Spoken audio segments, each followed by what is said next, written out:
여러분 안녕하십니까? 6월 5일 금요일 아침입니다. 오늘은 여러분과 함께 에스겔 6장 1절로 14절 말씀을 중심으로 내가 여호와인 줄 너희가 알리라 라는 제목으로 하나님의 말씀을 묵상하기 원합니다. 에스겔 6장에는 하나님께서 이스라엘을 심판하시는 내용이 등장하고 있는데, 특별히 이스라엘의 우상 숭배로 인해 하나님은 이스라엘을 심판하신다고 말씀하고 있습니다. 우리는 지난 몇 장을 통해서 하나님께서 이스라엘 백성들을 바벨론을 통해서 예루살렘 성을 포위하여 함락시켜 3분의 1은 기근과 전염병으로 죽게 되고 3분의 1은 성을 도망치다가 바벨론의 칼날에 죽게 되고 3분의 1만이 바벨론으로 끌려가 많은 고초와 고난을 당하게 될 것이라는 말씀을 살펴본 바가 있습니다. 이스라엘 백성들이 이와 같이 고난을 당한 이유는 하나님의 말씀에서 떠나 우상을 숭배했기 때문인 것입니다.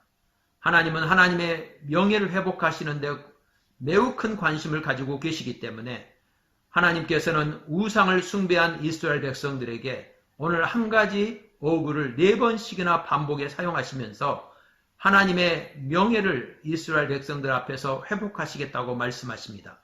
바로 그 반복된 어구가 무엇입니까? 너희는 내가 여호와인 줄 알리라 라고 하는 어구입니다. 7절, 10절, 13절, 14절 반복해서 사용되고 있습니다.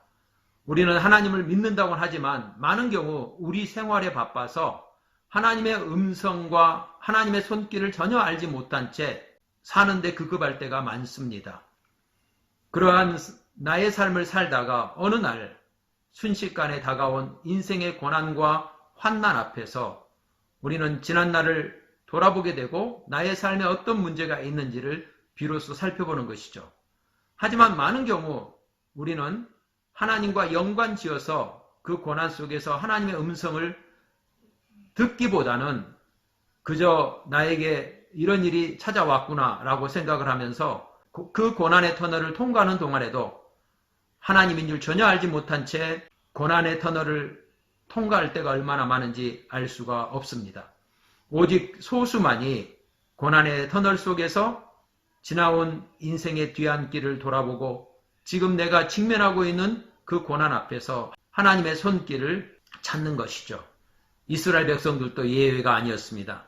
3분의 1만이 바벨론으로 끌려가지만 그들 중에서 일부만이 하나님인 줄 알 것이라고 주님께서는 말씀하고 있습니다. 우리는 요나서를 통해서 이 사실을 새로운 각도에서 생각해 볼 수 있습니다. 요나는 하나님을 알았기 때문에 니느웨로 가라고 하는 하나님의 명령을 어기고 다시스로 갔습니다. 무슨 말입니까? 니느웨에 하나님의 심판의 메시지를 선포하다가 만약 니느웨가 회개하고 돌아선다면 하나님은 심판을 거두고 긍휼을 베푸실 분이라는 사실을 요나는 알았기 때문에 니느웨 백성에게 하나님의 심판이 내려지기를 원하는 마음으로 그는 하나님의 명령을 어기고 다시스로 간 것입니다. 하지만 큰 물고기 뱃속에서 회개하고 하나님의 심판의 메시지를 전한 이후에 요나는 하나님께서 분노를 돌이키시자 자신의 분을 하나님을 향해 터뜨리는데 그때 하나님께서는 요나에게 좌우를 분별하지 못하는 12만 명이 살고 있는 이 니느웨를 내가 돌아보는 것이 마땅하지 아니하느냐라고 요나에게 반문함으로써 그가 알고 있는 하나님이 과연 하나님 전부인지를 그로 하여금 반문하게 하는 것입니다. 그렇습니다. 우리의 인생은 끊임없이 하나님을 알아가는 과정입니다. 그러므로 나의 삶과 나의 고난의 터널 앞에서 우리는 내가 알고 있는 하나님, 그러나 내가 여전히 모르고 있는 하나님을 그 고난의 터널 앞에서 하나님을 알아가기 위해서 구도자의 마음을 가지고 하나님 앞에 예배자로 향하는 저와 여러분이 되시기를 주의 이름으로 축복합니다. 감사합니다.